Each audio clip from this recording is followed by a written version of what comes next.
Hello everybody, my name is Nathan McCarron and I'm a pencil artist from Australia, and I'm working with Faber-Castell Australia today to show you how I use Polychromos for their Colour for Life campaign. Now, Polychromos are the coloured pencils in the Faber-Castell range. There's 120 different shades of colours in this range, but we won't be using them all today. And I think they're probably one of the hardest pencils to use, but once you know how you use them, the results are second to none. And today I've decided to draw a golden retriever because I want to showcase how to draw eyes in detail, as well as a dog's nose, but most importantly how I shade the polychromos to create the realism fur that a golden retriever has. And I deliberately picked a golden retriever because their gold hair is quite different from brown fur or darker fur, which I think is quite easy to replicate in a piece of art.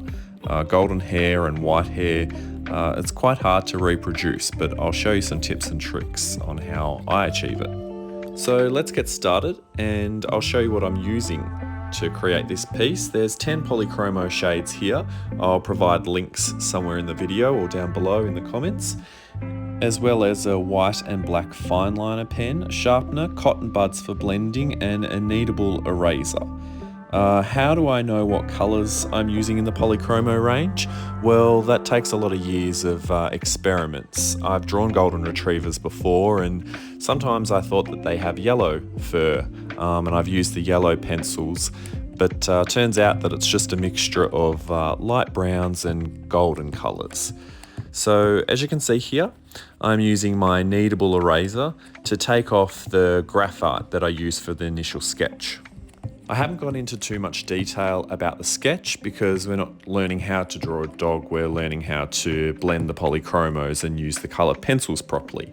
But I did use a 4B pencil to sketch out the initial outlines and just basic forms and shapes of the dog. Dogs are quite easy to draw because as long as it's got the basic shapes, it'll look like the dog. People are a lot harder because obviously, especially celebrities, you have to make sure that they're spot on because people will know. So for the sake of this drawing, if you're not too developed with your portrait sketching, you can trace it with some tracing paper or baking paper, just the outline of a dog, the basic shapes, just for the sake of this tutorial today. Now, as you can see, I've layered my light brown pencil and a bit darker brown pencil on top of each other just to create the one tone for the eye of the dog. And then I'm going over it with black. Not all of it though, because I still want the brown to show. So I'll just go over the outer edges of the eye, and then I'll probably go over the top of the eye too, where the shadow sort of leads. One of the most important things that you can do is look at your reference pictures. I'm not very good at live drawing, but with having a reference picture, you're able to see all the details that the photo has captured. That way you can put it down on the paper. So any lines that, even if they don't make sense, put them down where you think they are, and that'll give you the best result for a realism portrait. Because we're trying to replicate realism and make it as real as possible, but also capture artwork. You don't want it to look exactly like a photo, but you do want to match the colours that the photo has. And then you can incorporate your style, whatever that may be. My style, if I had to describe it, would be realism, but it's got references to comic book vibes because I have a habit of outlining most of my lines in black. I'm just going to go over the eye again with my black pencil because I wasn't happy with the shade of the eye. Thought it was too light compared to my reference picture. But once I've finished with all the colouring with my pencil, I've got my black fine line marker and I'm just going to do the pupil. And it does look a little heavier than the rest of the eye, but trust me, it'll come together once we've finished playing with it. Before I work on the rest of the eye, I'm going to shade in some of the fur. So I'm using my golden pencil, just lightly sketching around the eye as a whole. Not really worried about details because this is all going to get blurred out. And I'll go into more detail on how I use my cotton bud later on in the tutorial. But what this does is allows me to layer darker colours on top of the fur. Because the hardest thing when using Polychromos is layering different shades. You can't actually shade darker and then put a lighter colour pencil on top of it. It just won't show. So by doing this and adding a rough little bit of fur underneath around the eye, it allows me to work on the eye and its details properly, because I want to add the darkest parts of the fur and the eyes last. So I won't spend too much doing the lighter parts of the fur because it will get covered up with the darker pencils, but I'm just going around in the shape where the fur is layered in the eye based on my reference photo. You can see it sort of wraps around over the eye, a bit like an eyebrow. And now we can go in with our darker pencils and just block in some of the shades and that black skin that's around the eyeball. Just like my reference picture, I'm going a bit heavier towards the eye, and then when I move outside, I'm just leaving a few of that golden gaps in there, because that's where the hair follicles start to appear. And I'll do the same for the bottom of the eye as well. Sometimes it takes a few times in order to get the result that I'm happy with. I'll go over it once and then I'll do the exact same thing all over again just to make it a bit darker.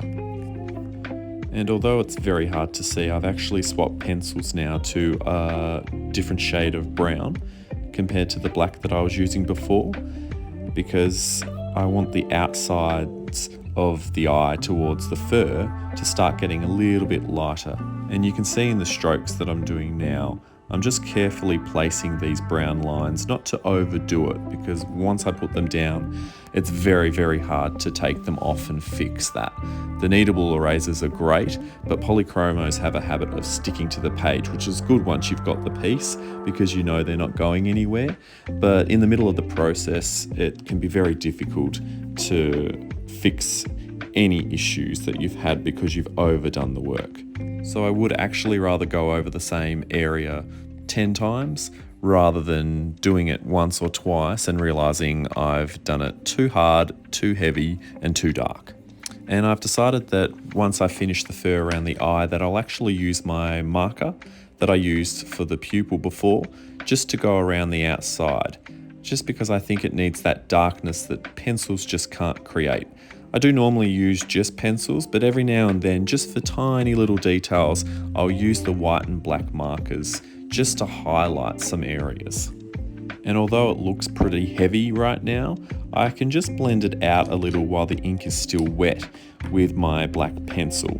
That way it's not going to look so block colours, and as my style is comic book realism, I'm able to just blur out that heaviness a little bit. You know when they say trust the process, this is one of those cases, because right now you're looking at this picture like I am, thinking the eye's kind of been stuffed up now.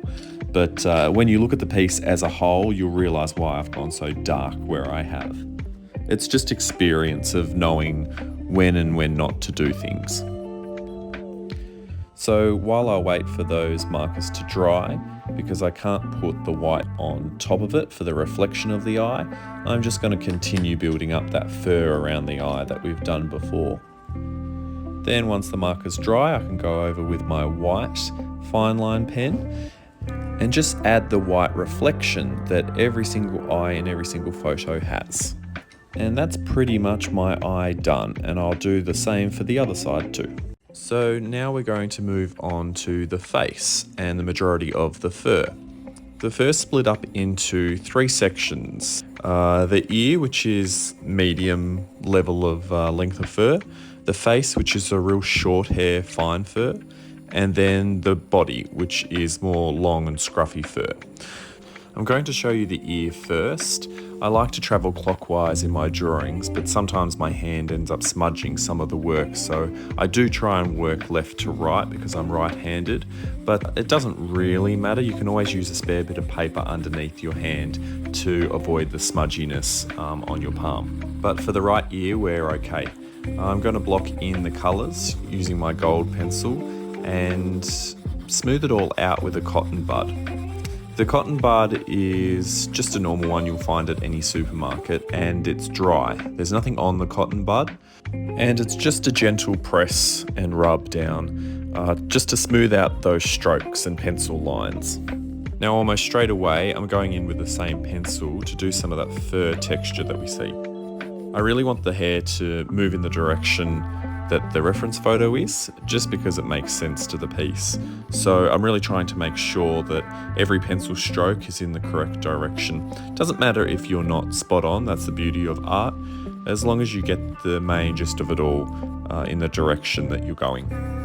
And I'm looking to see where the shadows are and where the darker sections of the ear are, and when I see them, I'm going to press down a little bit harder with my pencil and do a few more strokes concentrated in that area.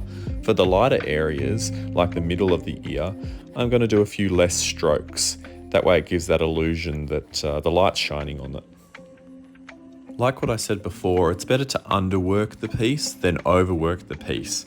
Try and do short, light strokes with the fur, and don't be afraid to go outside the lines. I think it'll look more realistic if you do, but try not to go too hard by pressing the pencil in areas that you think are darker. Just do it gently and do layer by layer. If it takes you 5 layers to get the darkness of the shadows that you're after, then so be it. I'm going over with a brown pencil now because I've realized that I need a little bit more dark in certain areas, and that's why a darker pencil suits this, but I'm still pressing very, very lightly. I can always go over it again and again where need be. It's just really hard to take off the paper once you've done it too much. But that's pretty much the end of the ear. It looks a bit scrappy and you might think it doesn't look too lifelike, but when you look at the piece as a whole, it'll all come together as one. Now we can move on to the face, which is the shorter haired section of the fur. Once again, I'm shading with my gold pencil. I figured out that that's the best results for the golden color of the golden retriever. And I'm just doing my pencil strokes in the direction where I think the fur is heading. I'm going to be looking at the structure of the dog's face and where the shadows are indented for its eyebrows and the top of its skull. I'm going to just shade in a little bit more than what I have done for the rest of the face. That'll benefit the piece once I start shading with my cotton bud, because where the darker pieces are, it'll show up darker when I'm smoothing everything out. As you can see, when I'm smoothing out, it kind of looks the same everywhere. I can't really notice the darker sections that I've worked on a little bit more than the rest of the face section. So I'm going to go over it again with the same pencil, just in the sections where I think's needed. Like I said, the eyebrows, the middle indentation of the skull and the top of the skull, just making sure that all the shading work is done before I start working on the fur.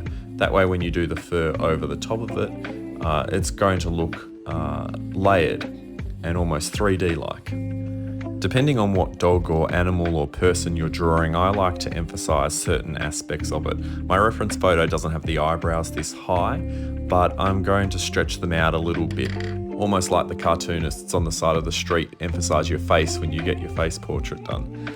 Because although you want to stick to the reference and try and replicate everything that's there, sometimes you can't often see it in pieces of art. So you've got to emphasize certain areas in order to get the message across to the person viewing it, that that's the person or dog or anything that you're drawing. The shadows are in, but I'm still not happy with the lighter sections of the piece, so I'm just going to go over it with my kneadable eraser just to emphasize the lighter areas of the piece, because I have overworked it, unfortunately. But luckily, because I've pressed lightly with my pencil and I haven't rubbed too hard with my cotton bud, I'm able to take off a few layers to make it look a little bit whiter, like the light is reflecting on those certain areas. Now, unlike the ear, I'm going in with much shorter, sharper strokes for the fur, still following that direction of the dog's face, but by doing short, sharp motions, I'm able to replicate the shorter fur that's close to the snout of the nose and the eye. Looking as I am doing the strokes, I am noticing that I'm going a little bit heavy in the lighter spaces with my pencil. The areas that I've rubbed out, the pencil strokes should almost be cut in half. I've done too many in the lighter areas. So I'm going to have to go over with my kneadable eraser and just take off some of that darkness, because at the moment it's just looking a little bit messy. You almost want to do hardly any pencil strokes where the light is reflecting, because if you look at some photos, and even with people's hair, there's not a lot of strokes or pencil lines within the light reflecting spaces. But I'm in the zone, so I'm trying to do everything in the one go. I can never sit here for very long. I often sit for 20 minutes and draw, and maybe take 15 minutes off and then come back and do another 20 minutes. Normally takes me about 2 days to do a piece like this. But I want anyone watching to know that it's okay. You can take your time or you can rush.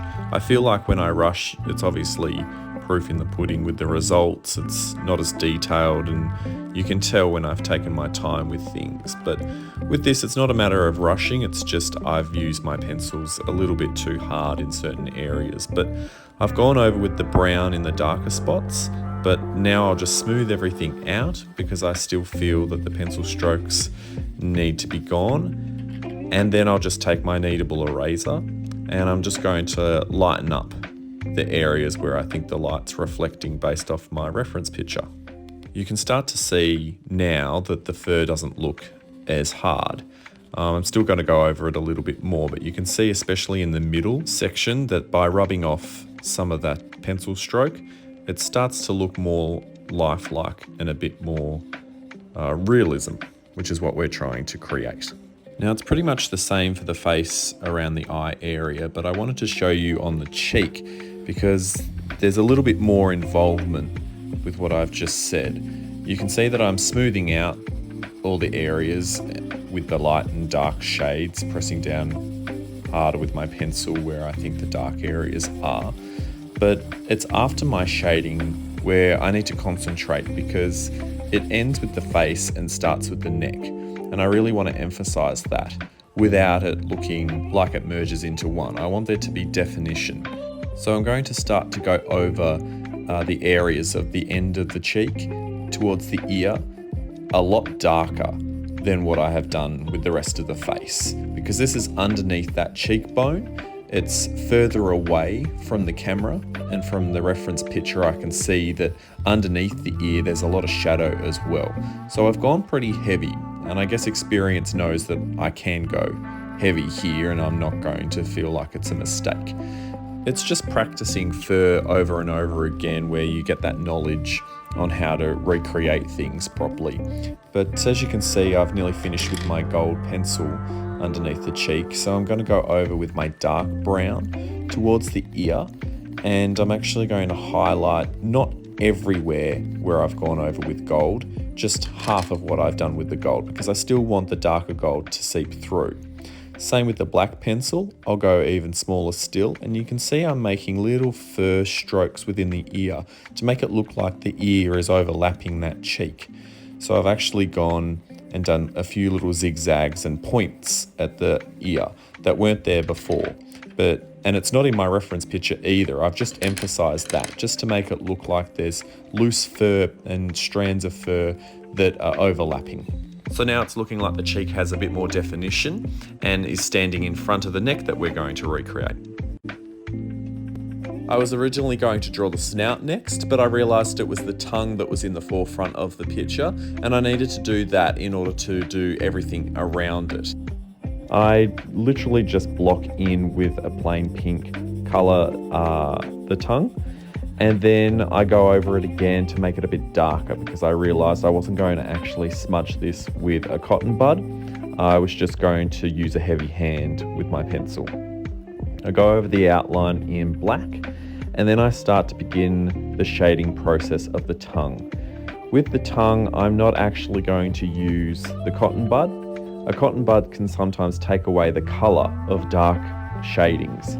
So I tend to just use a heavy hand, pressing down hard and then blending them all.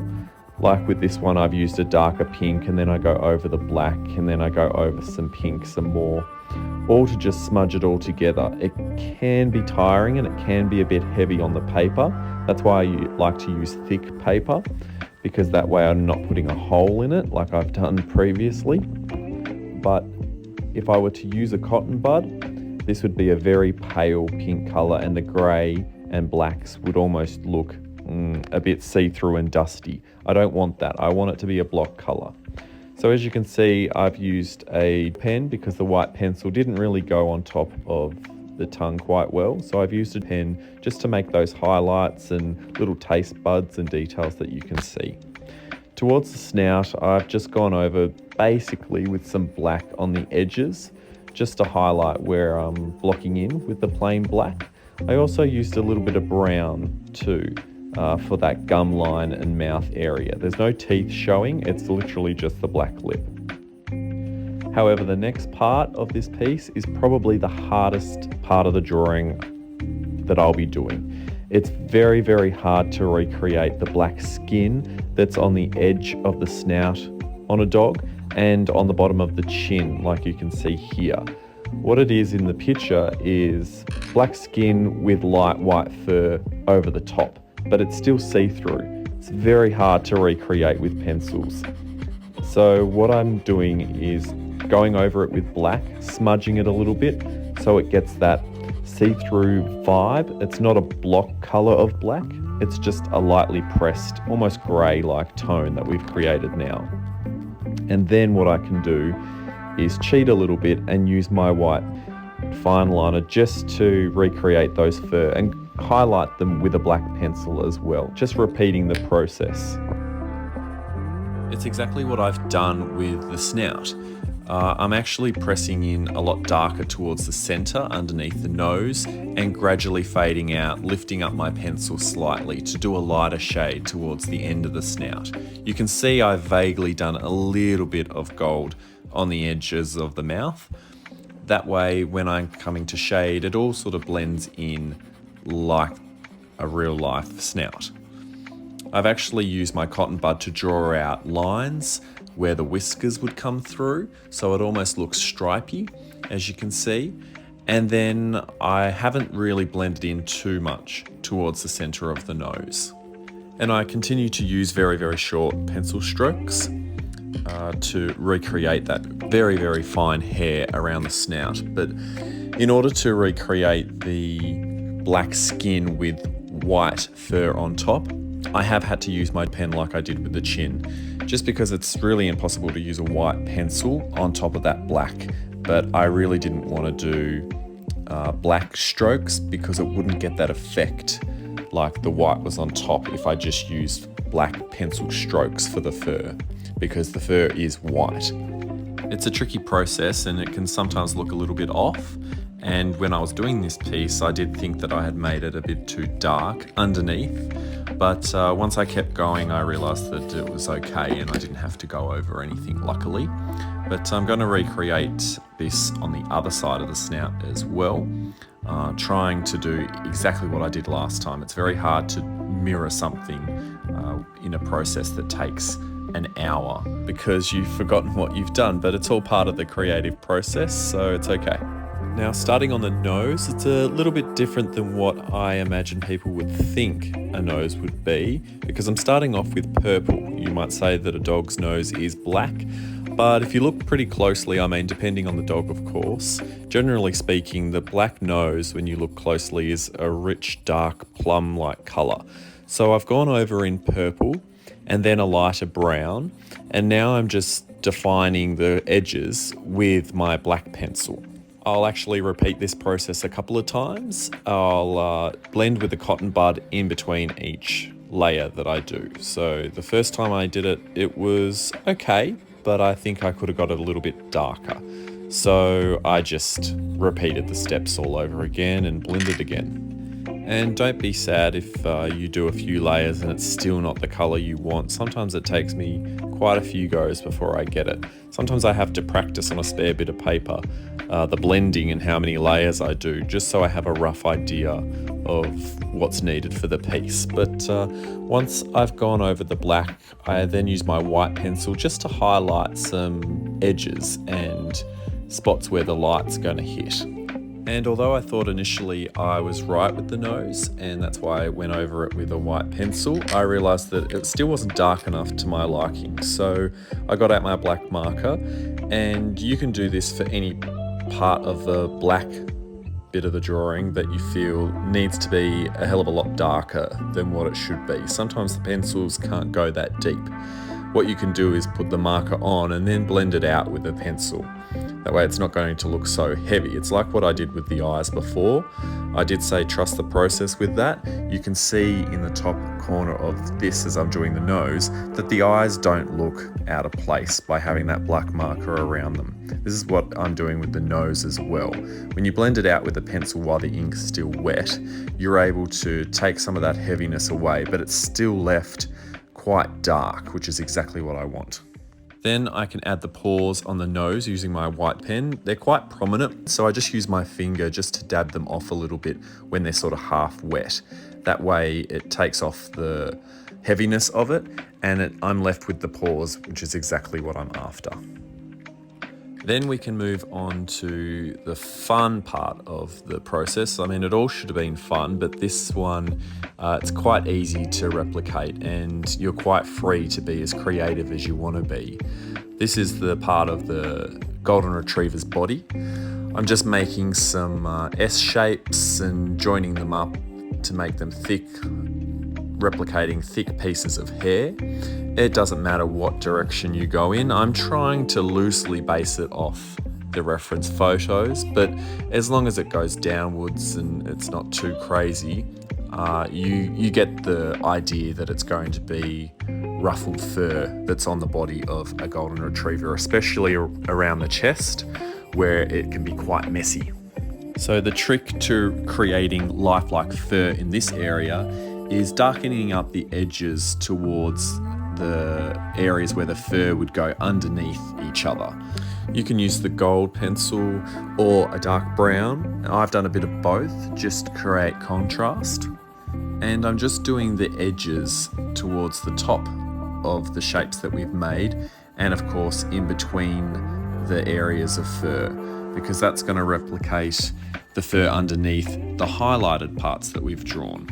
Then it's as simple as just getting a cotton bud, blurring it out, smudging it out all the way down, and it's naturally going to cause the lighter parts of the hair, the tips, to go lighter because you haven't filled in and blocked that in. You can go as dark as you want, as light as you want with this fur.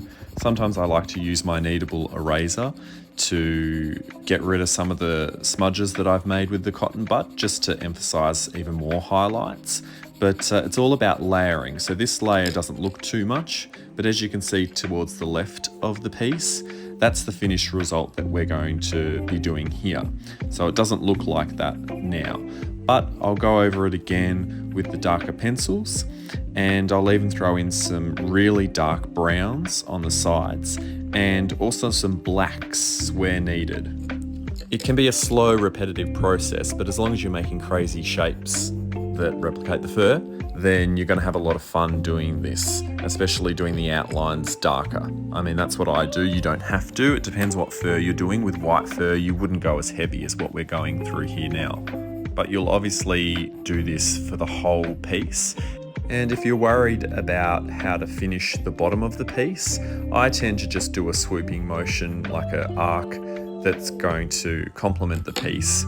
But you can either have the fur coming out or you can cut it off straight. There's no rules in how you finish the piece at the bottom of the drawing. You can even go right down to the bottom of the page. It's totally your preference. But once you've finished every single part of the fur, sometimes with very, very furry or messy animals, and even people's hair sometimes, this process can be the longest part of the drawing. But because it's so free-handed and it doesn't take much skill to do, it can definitely be the funnest. But once you've done all underneath the dog's chin and around the body and you're happy with it, you're pretty much done with the piece. So all that's left to do is to sign the piece. I always like to sign in the bottom right hand corner. I'm right-handed, so it makes sense. But that's the finished piece of my golden retriever and how to draw him. I hope you liked the tutorial, and I hope that you use Polychromos with a little bit more confidence now. And as this was part of the Colour for Life campaign by Faber-Castell Australia, I would love to see you release your creativity, and thanks for watching. Bye-bye.